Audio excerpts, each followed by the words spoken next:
Pozdravljeni. Pod točko A smo v predhodnem primeru dobili sledečo funkcijo oziroma izraz za y od n. V naslednji točki, se pravi v točki B,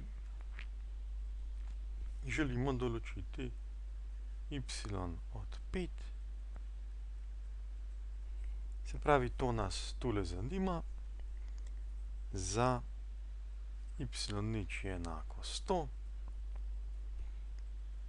a je enako 0,5, delta t je enako 1. Pravi, glede na zapisano je n enako 5, se pravi n je enako 5, kar nam pove tule vrednost argumenta. Za y od 5 ustavimo vrednosti v tole enačbo, ki je tule zapisana, se pravi y od 5 je enako y0 krat v oklepaju 1 plus delta t krat a na n, oziroma tule lahko zapišemo na peto potenco. Y0 je enako 100 krat oklepaj 1 plus 0,5 na peto.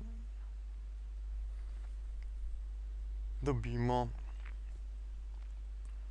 100 krat, se pravi, tole nam da 1,5. Če to damo na peto potenco, dobimo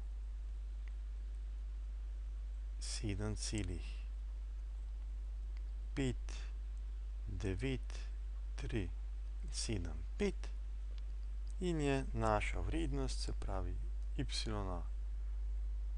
v času 5 enaka 759,375.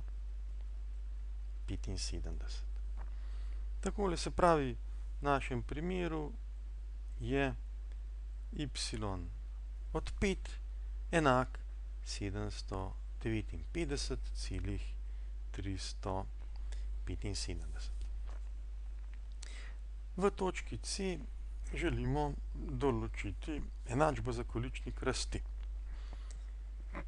Lahko izhajamo iz zgoraj zapisane enačbe, se pravi y od n je enako y0 krat v oklepaju 1 plus delta t krat a na n.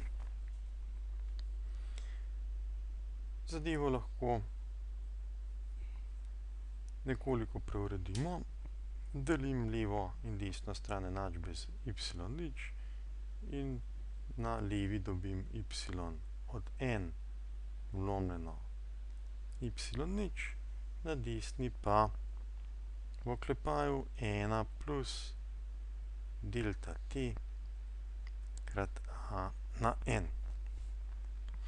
Na tole nastopa n-ta potenca, tako da bomo levo in desno stran korenili. Se pravi, izvedem n-ti koren na levi strani in dobim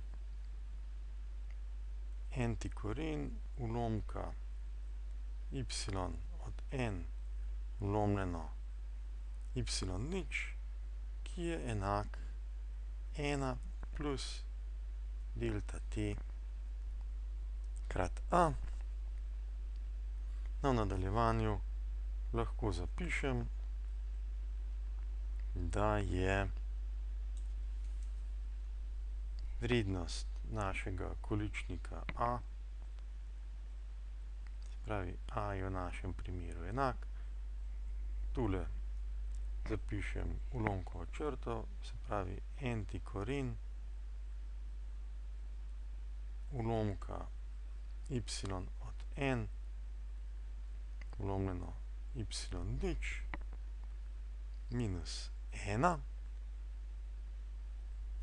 vlomljeno delta t. Tole je v našem primeru izraz za količnik rasti.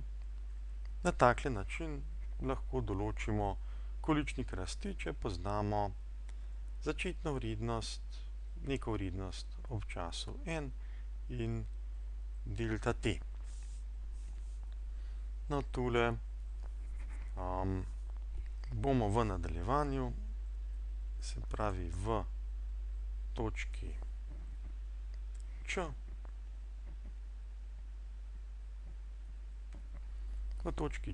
bomo določili količnik rasti za sledeči primer, se pravi, če imamo y nič enak 100,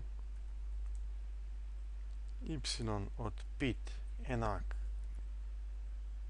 759,375, se pravi, to je vrednost iz prejšnjega primera, delta t enak 1, pri tem je korak 5. Se pravi, za zapisane vrednosti želimo določiti količnik a. V našem primeru uporabimo zgoraj zapisani izraz, se pravi, a je, nekoliko dvignem zapis, se pravi, a je n-ti koren, v našem primeru peti koren,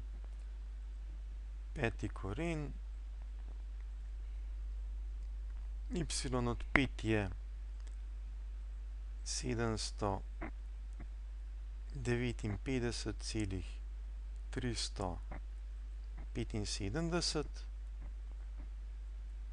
vlomljeno y nič, tule vidimo y nič je 100 minus 1 vlomljeno delta t je v našem primeru 1. In dobimo, se pravi, če tale del pod korenom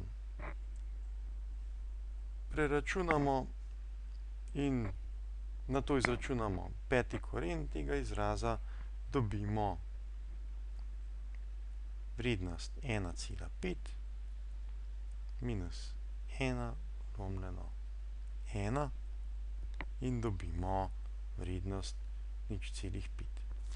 Na ta način smo preverili ustreznost dobljenega izraza in vidimo, da če je začetno stanje 100, stanje ob času 5 je enako 759,375, v tem primeru je naš količnik a enak 0,5.